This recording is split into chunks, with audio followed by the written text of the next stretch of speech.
John Carmack once infamously said, "Story in a game is like a story in a porn movie.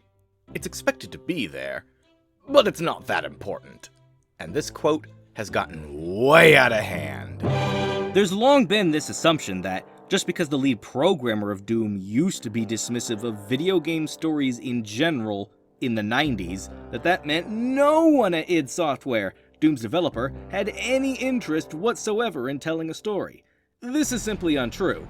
Not only because John Carmack would later go on to successfully push for not just one, but 2 Doom RPGs, but also other developers at id Software, such as John Romero, Adrian Carmack, and especially Sandy Peterson all definitely contributed to a story.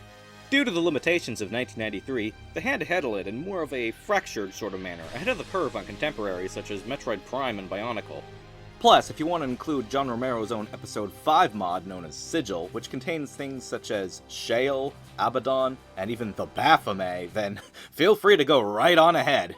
In fact, there's plenty of retroactive material added after the fact well worth looking into as well, such as the presence of Crash and Phobos retroactively added in 1999, or even the Cyber Demon Lord's backstory in 2008. Of course, once you start getting into this kind of territory, things start to get a bit hazy, as Doomguy may have a completely different identity depending on which person you ask. And yeah, Commander Keen, Wolfenstein, and even Quake are all supposed to share canon.